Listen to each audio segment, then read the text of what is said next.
o inchaço da hemorragia no cérebro dela vai aumentando, como é que vai acontecendo dentro dela a percepção dela. E o stroke dela, o AVC, foi do lado esquerdo. Então, o que ela perdeu? Ela perdeu exatamente a capacidade da linguagem, perdeu aquilo que eu chamo de a racionalidade, que é aquilo que eu chamo, no nosso modelo, e vou chamar, ela perdeu o computador. Ela perdeu a máquina, ela perdeu aquilo que é a nossa existência aqui. A nossa existência no planeta Terra é o melhor e mais perfeito mecanismo já criado em todo o universo, que é o mecanismo humano, que é o maior e mais possante computador do universo.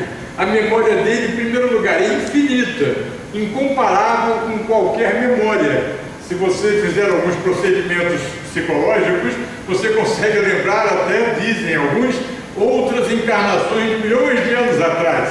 Então, o acesso à memória humana é um acesso cósmico. A gente consegue acessar, mas a memória desta maquininha aqui é um pouquinho reduzida, não é tão grande quanto porque existem a nuvem, né? Agora tem os computadores que têm a nuvem.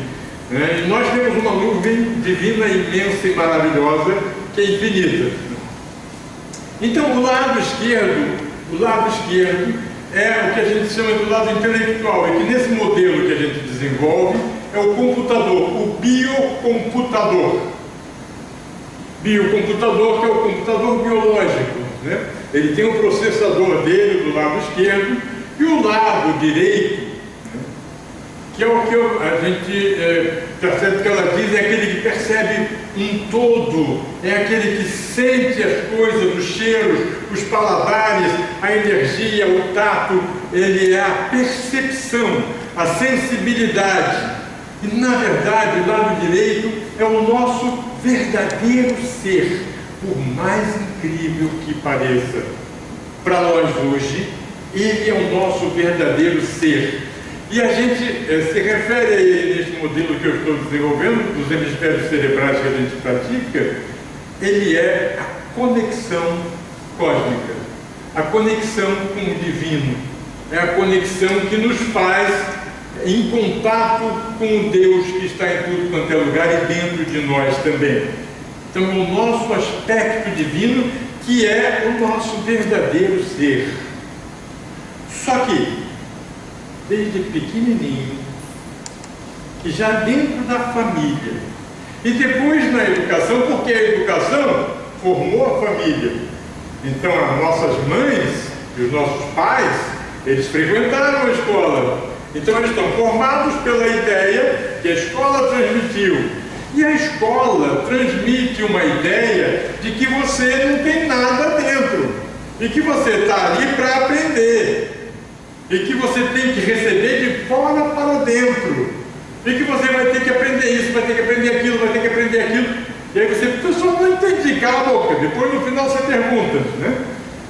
Então há uma dificuldade muito grande da criança se expressar. Isso melhorou muito nos últimos tempos, tá?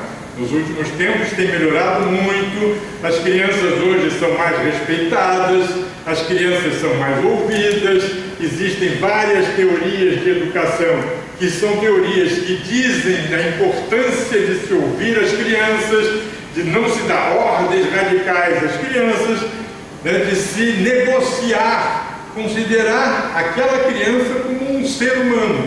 E na verdade, é mais do que um ser humano, ele é um ser divino como todos nós, né? E ela vai acontecer o que com ela? A criança, vocês todas devem ter experiência, se não com filhos, ou principalmente agora com avós, né, com netinhos, né? A questão de que a criança, no comecinho da carreira dela escolar, ela adora ir para a escola. Está na hora de ir para a escola, ai que bom, eu quero ir para a escola, meus amiguinhos, e vamos brincar, e vamos desenhar, e vamos pintar, e vamos fazer teatro. Aí depois, quando chega nos 6 anos, aí vai para a escola normal. Não, agora você está no ensino regular. Aí a criança, opa, vamos brincar, senão o senhor sentado, quieto. Não, mas está mais no pré-escola, agora você está... E começa toda uma situação em que a criança começa a acontecer o quê?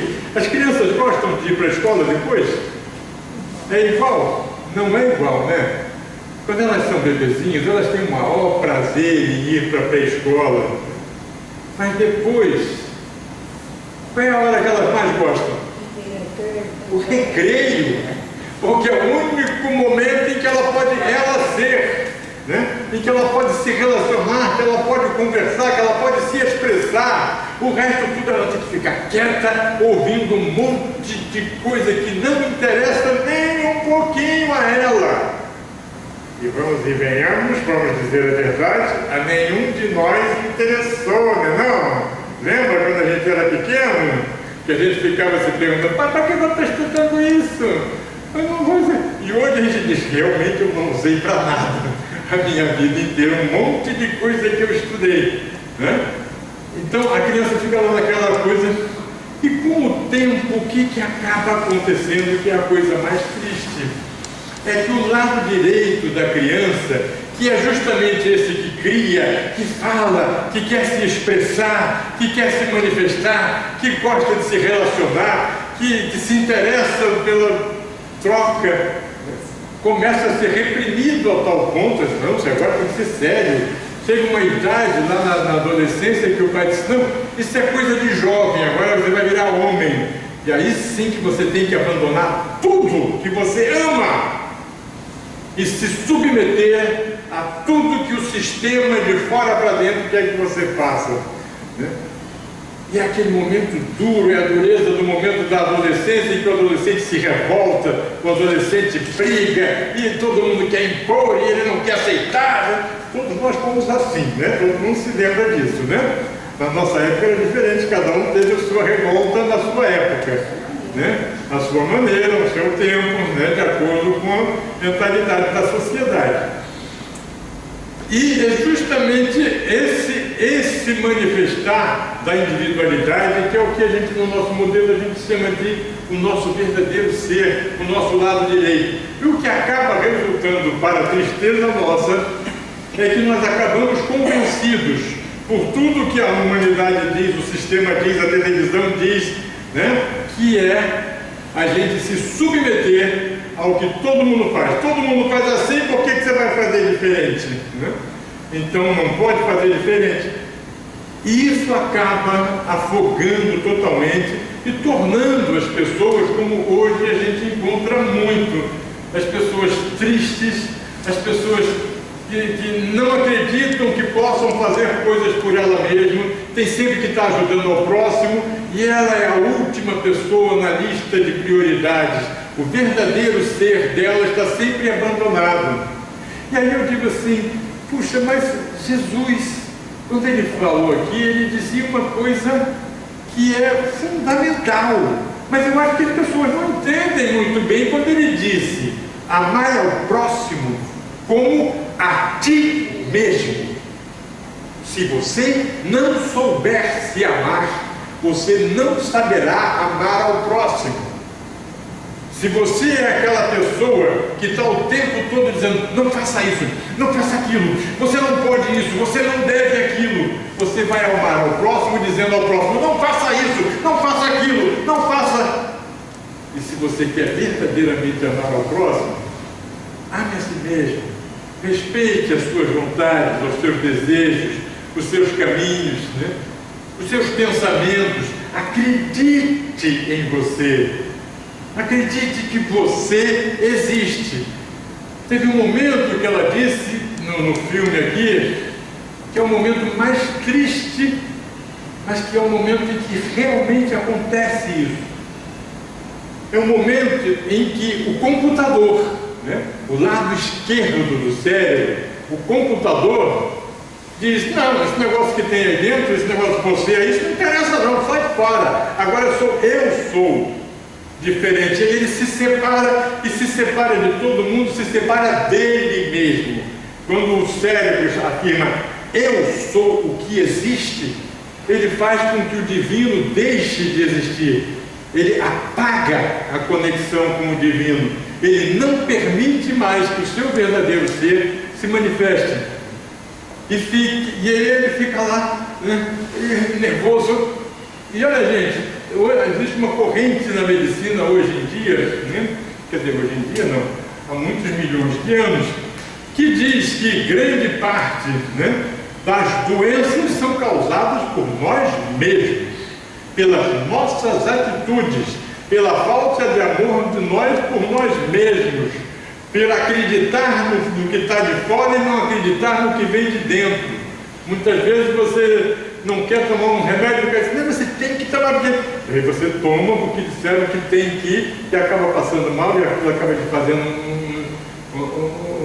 não tanto benefício, né?